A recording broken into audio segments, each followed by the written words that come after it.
My dad always, my late dad, he would always ask me, what's the latest in news? I think I was born to do this. What's the latest? I remember watching CNN in primary school. What? Yes. I remember Riz Khan. Oh, yes. Way back. Yes, and Amanpo. She was way younger. I remember the war in Bosnia. What? Yes, I remember the CNN partner hotels, the classical music they used to play. I mean, this was before 10 years old. Collect your handshake. You are doing a right job. This was 6, 7, 8, 9 years old. So, and government was my favorite subject. At that time, some of us were still watching Willy Done That. Government was my favorite subject in school, so I'm not surprised right now. Wow. We're still watching Tales by Moonlight. So I'm a square peg in a square hole. Yeah, I agree. You truly are. I miss the days where the television would only come on at 4 p.m. You see the color bars. Until the national and then maybe you're like the only one that has TV in these estates. Your neighbors now come and watch. From the window, people waiting to watch. And then people coming to the greet rich also you. Cry. Exactly. You don't have color. You use the the LZ nylon to put it there, so it gives you the color feel. You're really old though. Then the TV wouldn't turn. We had this thing we use like the opener.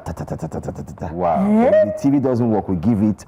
Wow. So it resets itself. I mean, I experienced all of that. I'm really your child. It was really bicycles, flying kites. Kite was my favorite. Kite was my favorite. Yes, yes. You know, we call it. Icon. Yeah. That's how I know who that grew up inside. I wish our kids could live in our time. Yeah, they're now fantastic. This, but now this is what their friends are. We had a lot of connections. We were able to play under the rain. We were able to play with neighbors' children. Yeah. Now, even if there's a possibility of your children being able to play with other children, parents are even more paranoid. Because you have to even live in a gated community. I mean, when your child is out there, you're constantly restless. You're peeping. What are you doing there? They said it takes a village to raise a community. That used to be the case. That was then. Because your parents can be going out, they will leave you with family members. They took turns in looking after all of you. Yeah. We don't see a lot of that anymore because everybody is paranoid. Everybody, and for understandable reasons. Parents want to ensure that they don't endanger their children by leaving them in the wrong hands. Good old days, really. I'm hoping that our children can have a future where they can look back and say, that's our prayer. Good old days. Yes. Joe, I was going to ask you if you participate in parents' PTA race during your children's inter-house sports. No, I've never. Why? You don't want to fall hard? No, on behalf of Breakfast Central, you don't want to come last? I'm going to win. So why did you not participate? I'm 100% certain. So why did you not participate? Sadly, the schools my children are in, they always make noise that there's going to be inter-house sports and all that, and parents come, but it never holds. That's the fact. So what they do is they just organize a small pitch where they play football. But I must be honest, I'm very athletic. Fact. Okay. I wasn't going to be a journalist or a broadcaster. I wanted to be an NBA player. So I played my way to With this your height? Yes, of course, I'm a guard. I was a point guard. Oh, okay. So I played my way into semi-pro. Wow. But then again, when I saw the wages they were collecting as basketball players and all that, $2,500 per week, and all, I said, nah. I had a one-on-one talk with my elder brother. My other brother, he also played for Boko Heat. He played, part-time for Boko Heat, which is a basketball club. And he told me, he said, listen, man, you need to look at another direction. I know you love the basketball, you love everything, but you have to find. And then I switched. You should have been with Lakers by now. Yeah, I mean, I would have been the Steph. But you wouldn't know him. You won't know me, that's just thing, I'm looking at him from far. It would have been great for me to be discussing about you on television. Yeah, but it's fine. But I love the fact that I'm here. But you know why we need to do well? We need to also do well so that our children can be able to pursue their dreams. For us, there are some things I didn't have the liberty of doing because you have bills to pay. Yeah. So we need to ensure that we're able to create some measure of a soft landing. And Nigeria needs to help us to ensure that we do that for our children. It will be great for a time to come where people are flying into Nigeria to have their babies because they want their children to have a Nigerian passport. That will be such a dream. That's a dream. That's a dream come true. We're hopeful. Just like my kids, if they don't make top 5, instead of going to Disneyland in Orlando in the US or going to Minnesota, they will go to South Africa for safari. That's a good one. Good one. Oh, kangaroo. To go and see kangaroo and wolf. Okay. Anyway, so let's get into the political conversation. Meaty part of the I like conversation. Can we continue? I mean, imagine we just took our memories away from politics, the no weekend, no footballer, no fighting. But you can't stop because our first story is about the FCT minister. Can you guys excuse me? Is it really about the FCT minister, or it's about the FCT and the FIRS and the PDP in the Well, let's start off by stating categorically that the FCT minister, a former governor of Rivers State, His Excellency Nyesom Wike, a sitting member of the, a current member of the People's Democratic Party, of the embattled PDP, had serving mentioned, under the All Progressive Congress. Had mentioned that some months ago that there's going to be a revocation. They're going to revoke and also close down some properties. He had said so that they were going to do that. They're going to close down some buildings. The reason is because they failed to pay, the Land Use Act, the ground charges, and so forth, ground charges. And coincidentally, one of the buildings, or two, one of them is the PDP Secretariat. That's the famous Wadata Plaza. Famous Wadata Plaza was one of them. But yesterday, the numbering over 4,000, the FCT minister approved that they should be locked up, sealed. And it wasn't just the famous Wadata Plaza, there was also the FIRS. I mean, the irony. Which the minister, Mr. Zach Adeliji, ran to the president in Aso Rock and said, they have sealed this our property. What did we do? Talk to this man. Back and forth, but those are the footage. And when the news came out about how the FIRS had been sealed, of course, the reactions on social media were that Nigerians saying that how is it that the body that is the one that collects taxes from people have now not paid their own? I mean, the ultimate irony. Yeah, it was such an irony, and people were, of course, making fun of FIRS. But the FIRS then came out with press release, on video. They came out on camera with evidence saying that they didn't owe any ground rent, and all the statement of them saying that they had owed ground rent for 28 years was just, not correct information. They said, how can they have paid ground rent for all their properties except 2? Why, is there an exception of 2? So they of course presented evidence. People were asking for an apology, but ultimately Nigerians have then in a way put 2 and 2 together and say that maybe FIRS was not a target, and maybe the People's Democratic Party was the target of this, revocation or this sealing of properties over unpaid ground rent.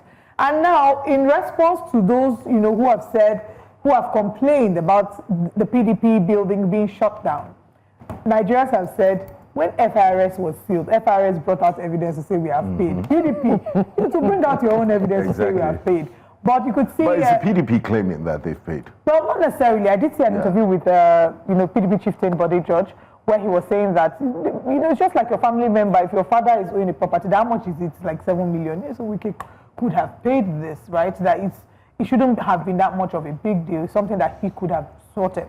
But the statements would be that this was sealed up for political reasons. Nigerians are starting to infer that it may have been for political reasons. And don't forget, you could say it was sealed off for political reasons if we track the map. Let's start. 3 weeks ago, the PDP has an emergency meeting. The FCT minister shows up there unannounced and, of course, catches the eye of members of the press. They come out from that meeting.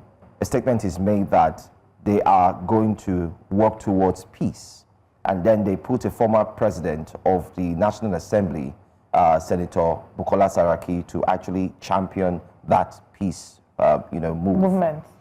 After that, few days ago, just this weekend, it's obvious that there's a problem. And then the FCT minister comes out to say, listen, guys, I am no longer in for peace.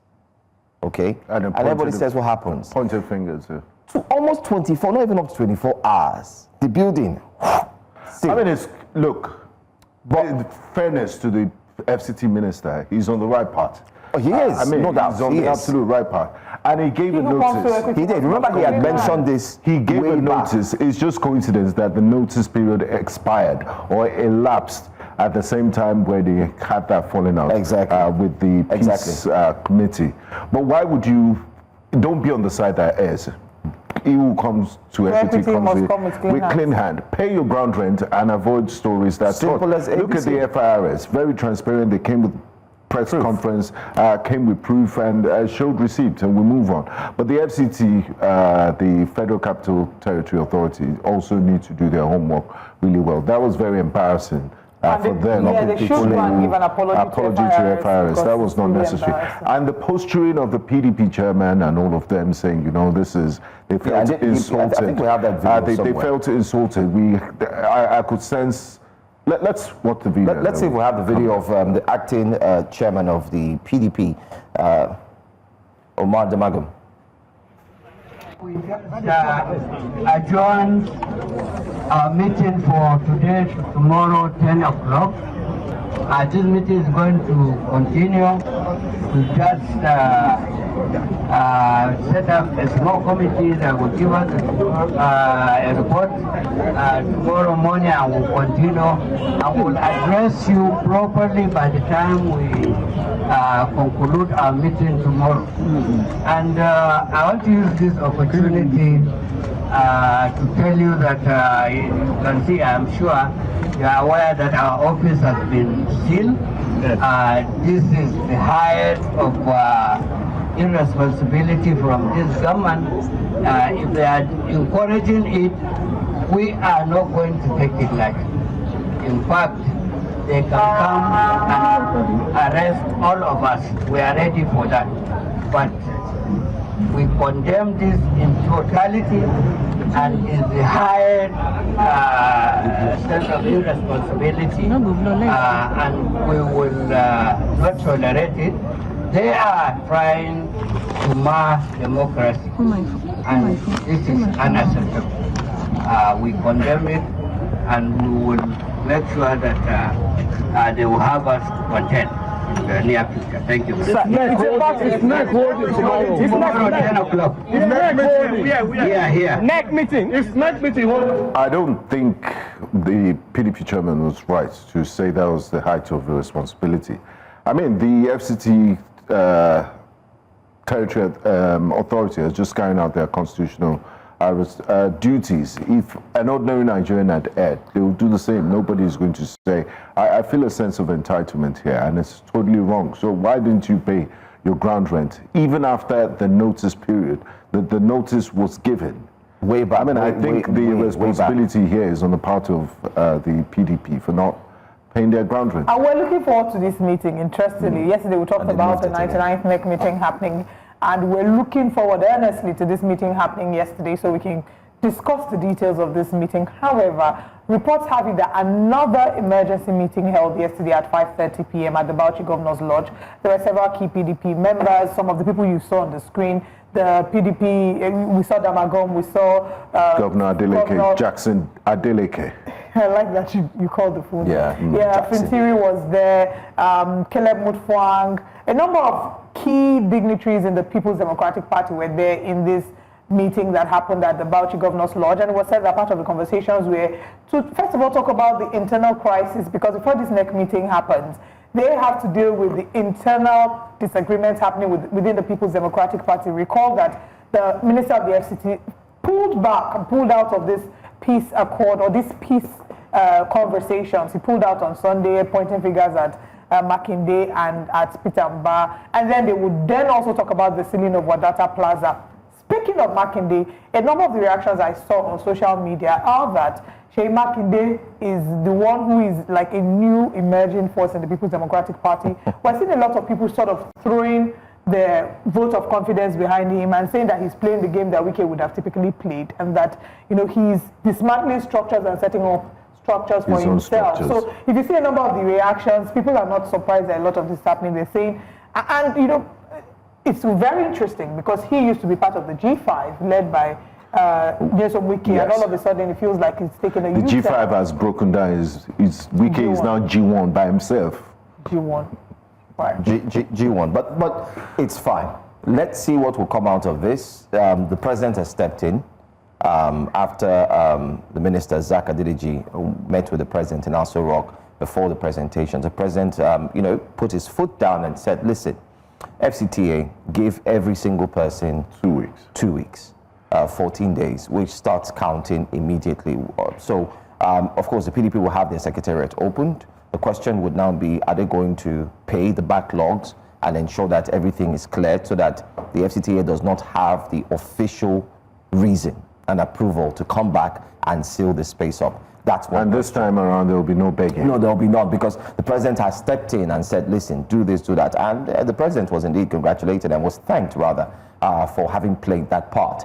Many said online, including Chief Dele Momodu, saying that, this is an opposition party, that the president should say, what's my business? It's politics. Exactly. You should do. But the president said, no, you don't do that. Let's see how it goes. That's why he's the father of the nation. Yes. He's very magnanimous. Yes. Let's move to another story now. This picture you're about to see is the face of a popular man who has been trending online. Now, he's a police officer, but we are also trying to identify him. So if you know him and you know his name and you know where, especially his station is at, well, you might want to also reach us. Now, that's his face.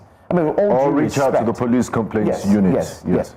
With all due respect, this is a police officer who has been saddled with the responsibility to protect lives and also to ensure that every single indigene of a state or every citizen is safe. But the face you see right there on the screen isn't doing that. Rather, in the video we're about to play to you, it shows the police officer demanding for something that has been stopped by the same police force, which is an ECMR. Let's take the video. I also have an experience on this. Take a look. Yes, what's the issue? ECMR is illegal. It's illegal. You can make call. I'm not making any call. What do you want us to do so we can leave here? Because we're going far. I don't have time to. Sorry? 5 liters of fuel.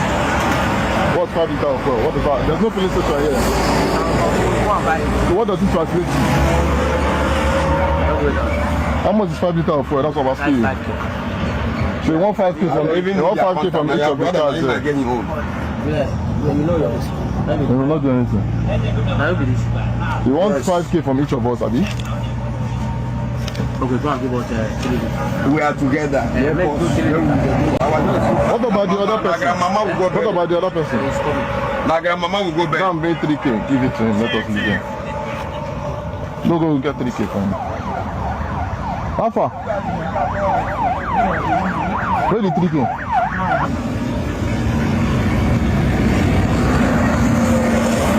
We count them. Whose one are you holding again? This man, eh? So that's the police officer. He stopped, a commuter and told him, where's your ECMR? Now, for context, ECMR simply is the Electronic Central Motor Registry registration process, rather. It was initially built to start in July. On July 19th, I beg your pardon, I think 19th or 29th of July 2024, if I remember. What's it all about? The police want you to register your vehicle. It's a way of having data of every person, especially all vehicle owners, be it Keke Napep or Kada, whichever one. You register, it's a police portal, and then you pay some money, token. And the Nigerian Bar Association and other Nigerians kicked against it and said, why is the police coming out with its own revenue generation? This is like a revenue generation portal again. After all, we have the FRSC, who already has details of every vehicle, when you do your plate number and so on. So why are you coming with this one again? Duplication. And that was exactly the same time the tint permit was also, in view. But what is all of this? Now, this police officer you saw in the video stopped someone and said, where's your ECMR? I've had that same experience, and mine happened in January, where I was stopped, and the police officer told me, we need to search your car. And I said, do you have a search warrant? He said, no. I said, okay, fine, but I'm going to follow you. And I told him, hold on. And I followed them anywhere they went to. As they jumped in, I jumped in with them. Not just that, at the end they said, okay, where are your papers? Your papers are complete. The next thing they asked is, where's your ECMR? And I laughed. I said, listen, sir, with all due respect, I'm a journalist. As you can see, I'm a press man. ECMR was cancelled. And they said, who told you? I said, you want me to show you? I had to bring out the story and show him. I said, this is it. Can you see? Cancelled. He said, it's okay. So why would you extort someone? It means that's you speaking from an informed point of view. That's it. And look, beyond the ECMR, only if the police authorities in Abuja headquarters want to deny that they don't have knowledge of this happening across the length and breadth of the country, from Seme-Border all the way to the border with Cameroon, southern Nigeria. Just drive through, you see this play out maybe every 50 meters or 100 meters, and I'm not exaggerating, extorting Nigerians under the guise of, one checkpoint or the other. And if we need to redeem the image of this country or do something about our image, it needs to start with the Nigerian police force, because they're out there. They're good, they're bad eggs, but I mean, it seems like the bad eggs outnumber the good cops, and Nigerian police needs to do something about their image, because not a lot of Nigerians, ordinary Nigerians, if you do a vox pop, if you go around happy with what is going on. Amnesty International did a piece last week that if they don't want a repeat of NSAS, they should check the excesses of their men. And I believe it's I don't think there's really anything much to add to what the both of you have said. There's an erosion of public trust when it comes to Nigeria's police force. And lately they've been in the news, not for the right reasons. Remember how a few days ago, yesterday and on Friday, we also took the story of how the police shot at a tire of someone. Yes. And they did that again. Yes, in Abuja, in Ibadan. Yeah. So they've not been in the news for positive light in the most recent times. And it would be great to see what will sort of, what's the word? Restore. Yes. What will restore public trust to be to see that there is an intentional sanitization of Nigeria's police force, and that when these kind of stories come up, the persons involved are tried. Nigerians can follow the story and see that, they're being tried or they're being dismissed, whatever the case is, so that it doesn't feel like, because what we believe, we hear a number of people share these sentiments that once you've messed up as a police officer, they will just reassign you to another area zone, right? And there isn't really much punitive measure. So we want to be able to see that there is a reform, that they are continuous training. There's continuous training, and that we can see a total overhaul of Nigeria's police force. I agree with you.